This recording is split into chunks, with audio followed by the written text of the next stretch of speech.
Hello everyone, welcome to my channel Bibbidi Bobbidi Books. My name is Ellie and today I thought I would film a mini book haul because I did end up picking up a few books this month with some Christmas money and also just with my own money because why not? So I thought it would be fun to share them with you on my channel and to just have a bit of a catch up really. I've just got a few books to show you today. I didn't go too crazy. I've been quite restrained this month, which is good.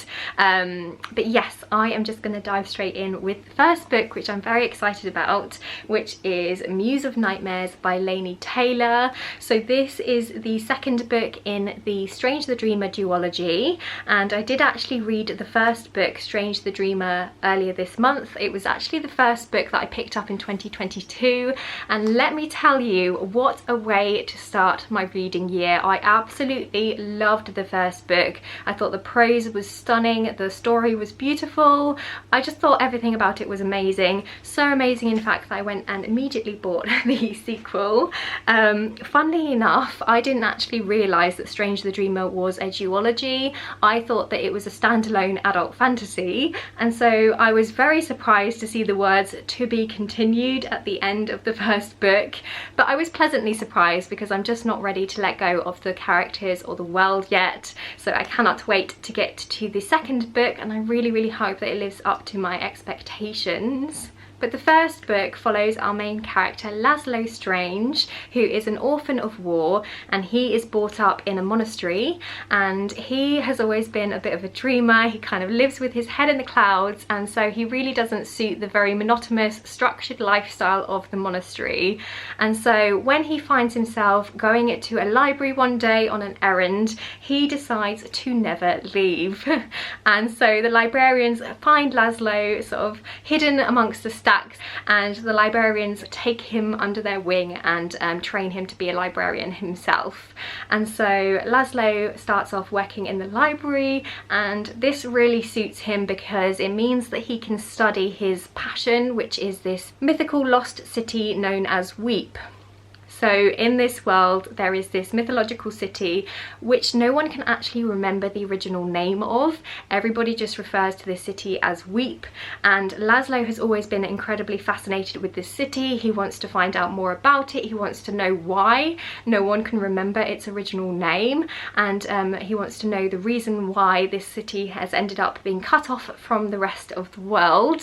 And then one day he gets presented with an opportunity to actually go and try and find this city. And so yeah, in the first book we follow Laszlo as he is uncovering more about what happened to this city, and I don't really want to say too much more than that because honestly I think part of the beauty is just discovering everything for yourself. I will actually be filming a proper wrap up for the first book, Strange the Dreamer, at the end of next month, so if you're interested to hear more of my sort of in-depth thoughts and feelings about the first book, then do keep an eye out for that video. I have actually decided to film sort of bi-monthly wrap-ups because I am a very slow reader, and so I never feel like I have enough books to talk about at the end of each month. So I've decided that in 2022 I'm going to try and do bi-monthly wrap-ups. So I will be doing a reading wrap-up at the end of February of all the books that I read in the first 2 months of the year. Anyway, I've been going off on a bit of a tangent there. Cannot wait to get to this second book. Hopefully it'll be sooner rather than later because I'm just not ready to let go of this world just yet. Okay, so the next few books that I picked up are actually romance books.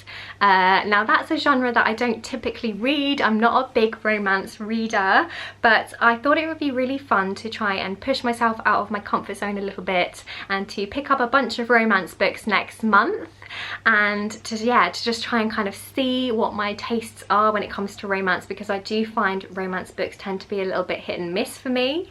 So yes, I treated myself to a few new ones that hopefully I will end up picking up in February. The first two are Take a Hint, Danny Brown, and Act Your Age, Eve Brown by Talia Hibbert. So these are the second and third books in the Brown Sisters trilogy, which is a fun adult contemporary romance series where each book follows a different sister from the Brown family. Now, I read the first book, Get a Life, Chloe Brown, last year, and I actually really enjoyed it, and so I thought it would be fun to continue on with the series. If you haven't heard of it bit before, the first book, Get a Life, Chloe Brown, follows Chloe, and she is a young woman who is essentially putting together a bucket list of things that she wants to do in order to get a life, because she feels like she has always lived a very kind of safe and boring life, and so she wants to push herself outside of her comfort zone.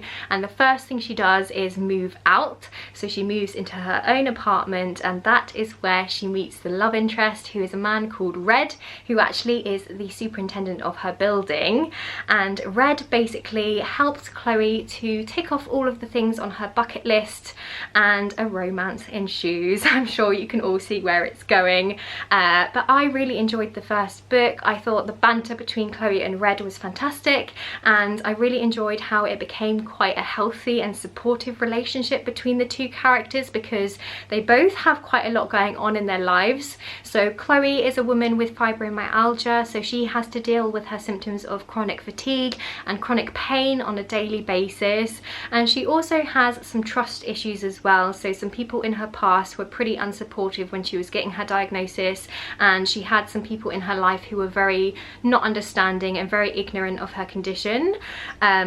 And then we've got Red, who has his own issues going on. So he is this biker type character, but he's very misunderstood. He's also a artist, and he is also having to deal with the repercussions of coming out of a very toxic and abusive relationship of his own. So yes, there are quite a few interesting topics that are discussed in the first book, so I'm very excited to see what is in store for the next two books. So the second book, Take a Hint, Dani Brown, I believe follows the eldest sister, and Dani Brown is a very career-driven woman. So she works as a college professor, and she's also working towards her PhD, and she very much feels like she has everything in order. She's very happy with her life. The only thing that's missing for her is a casual hookup partner. So Dani is not looking for a romantic relationship at all. All she wants is someone to have a good time with, no strings attached. And I believe the story kicks off when this security guard called Zafir ends up rescuing her during a fire drill, and a video of this heroic rescue actually goes viral online, and suddenly the whole of the internet is shipping a relationship between Dani and Zafir. And so Dani and Zafir decide to enter into a fake dating type situation for publicity reasons, and a romance follows on from there. I believe the love interest Zafir is actually a hopeless romantic, so I really enjoy the contrast between him and Dani, who's obviously just looking for a good time.